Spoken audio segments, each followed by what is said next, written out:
Sekarang ke Suriah yang sedang mengadakan pemilihan parlemen lanjutan di bagian timur laut negara itu yang mayoritas Kurdi, termasuk Hasaka dan Kobani. Ini terjadi beberapa bulan setelah wilayah-wilayah tersebut kembali berada di bawah kendali Damaskus setelah bentrokan mematikan pada bulan Januari. Pemungutan suara ini mengisi 11 kursi terakhir di parlemen pertama Suriah sejak Bashar al-Assad digulingkan. Namun ini bukanlah riset demokrasi sepenuhnya. Sebagian besar kursi dipilih melalui kolegium elektoral. Sementara Presiden Ahmed al-Shara menunjuk seperti dia anggota parlemen secara langsung. Untuk membahas lebih lanjut, kita ditemani oleh Siarwan Kajo, jurnalis dan peneliti Kurdi. Sekarang Siarwan, apakah pemilu ini memberikan perwakilan nyata bagi wilayah Kurdi saat ini? Atau apakah Anda akan menggambarkan ini lebih sebagai proses formal yang pada akhirnya tidak terlalu berarti? Terima kasih sudah mengundang saya terlebih dahulu. Saya rasa saya tidak akan menyebutnya sebagai pemilu sebenarnya. Seperti yang Anda katakan, ini adalah proses seleksi. Bukan hanya di wilayah Kurdi, tetapi di seluruh negeri. Bahwa rezim Damaskus dan Presiden Ahmad al-Shara, Presiden sementara Ahmad al-Shara, secara pribadi sangat terlibat dalam hal memilih komisi pemilihan di seluruh negeri serta penunjukan langsung sepertiga anggota parlemen Suriah. Jadi tentu saja orang Kurdi tidak senang dengan proses itu sendiri. Dan jumlah perwakilan yang dipilih untuk parlemen sementara selama 4 tahun ke depan. Ada banyak hal yang bisa didiskusikan tentang legalitas pemungutan suara itu sendiri, tapi seluruh prosesnya cacat. Dan ini juga menyoroti betapa Suriah telah menjadi terpusat kembali di bawah otoritas baru di Damaskus. Bagaimana orang Kurdi memandang negara saat ini di bawah Damaskus dengan pemerintahan baru ini dibandingkan dengan saat masih di bawah Assad?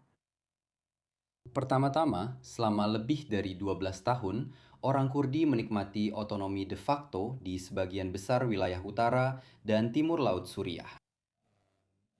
Selama waktu itu, orang Kurdi mampu mengembangkan institusi mereka sendiri. Dan sekarang, semuanya telah hilang. Setelah bentrokan pada bulan Januari dan kesepakatan berikutnya antara pasukan demokratik Suriah yang dipimpin oleh Kurdi dan Damaskus, Setelah Amerika Serikat secara efektif meninggalkan orang Kurdi dan pasukan yang dipimpin oleh Kurdi, tentu saja sebelum itu orang Kurdi telah dicabut hak-hak dasarnya, kurangnya perwakilan politik di tingkat lokal dan nasional, serta kehilangan hak-hak dasar seperti hak untuk berbicara dan mengajarkan bahasa Kurdi, serta hak-hak budaya dan linguistik lainnya. Beberapa dari hak tersebut diberikan kepada orang Kurdi, Anda tahu, selama pemerintahan ini, pemerintahan sementara di Damaskus. Sebagai contoh, bahasa Kurdi sekarang diakui sebagai bahasa nasional, bukan bahasa resmi, tetapi bahasa nasional, yang membuat perbedaan dan menimbulkan banyak interpretasi, berbeda dengan pengakuan di tingkat nasional. Namun, pada saat yang sama, saya bisa katakan ini agak paradoks. Di satu sisi, pemerintah Damaskus telah mengambil langkah-langkah tertentu terkait masalah Kurdi yang belum pernah diambil oleh pemerintah manapun dalam sejarah modern Suriah, terutama sejak kemerdekaan dari Prancis. Namun pada saat yang sama, pemerintah ini juga bersedia membunuh orang Kurdi yang menentang Damaskus dan otoritasnya. jadi ini adalah pedang bermata dua bagi orang Kurdi. Pemilihan anggota parlemen ini khususnya dilakukan dengan sangat hati-hati, yang mencerminkan agenda Damaskus untuk apapun yang akan terjadi selanjutnya di Suriah. Kita tahu, ya. Jadi, menurutmu, apa yang akan terjadi selanjutnya setelah proses pemilihan ini? Apakah kamu melihat ini akan menjadi sumber ketegangan baru, khususnya di wilayah timur laut Suriah ini? Tentu saja, maksud saya salah satu penyebab utama Perang Saudara pada tahun 2011 adalah sistem sentralisasi yang sangat kuat di seluruh negeri.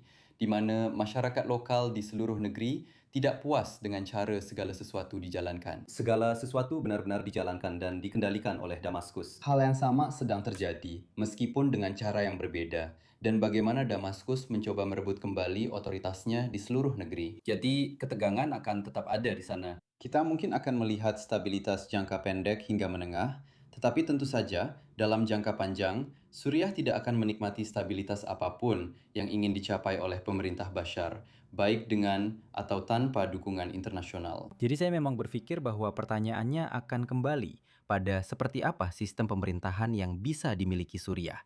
Apakah kita sedang membicarakan sistem federal? Apakah kita sedang membicarakan sistem desentralisasi administratif atau sistem yang benar-benar terpusat seperti yang dimiliki Suriah, terutama di bawah pemerintahan Ba'ath? Selama lebih dari 50 tahun, 5 dekade, jadi masalah-masalah ini tidak akan selesai dalam semalam, tapi saya memang percaya itu. Jika pola pikir yang sekarang di Damaskus terus berlanjut dalam hal mendorong orang Kurdi menjadi semakin terpinggirkan, baik secara politik maupun sosial, maka ketegangan akan muncul kembali. Terlepas dari apakah Damaskus berhasil membubarkan pasukan Kurdi dan mengintegrasikan mereka, atau menyerap mereka ke dalam institusi pertahanan Suriah. Saya benar-benar percaya bahwa Damaskus perlu memahami hal itu. Jika mereka ingin orang Kurdi benar-benar terintegrasi ke dalam negara Suriah, maka hak-hak Kurdi harus diakui. Itu yang utama. Sebelum kita membicarakan tentang memberikan posisi di sana-sini yang sifatnya simbolis, Anda tahu, mengikut sertakan beberapa anggota komunitas Kurdi. Hal-hal seperti itu tidak akan menyelesaikan masalah dan keluhan lama yang telah dialami orang Kurdi selama bertahun-tahun. Sangat penting, terutama ketika kita melihat ke masa depan tentang apa yang mungkin terjadi di Suriah.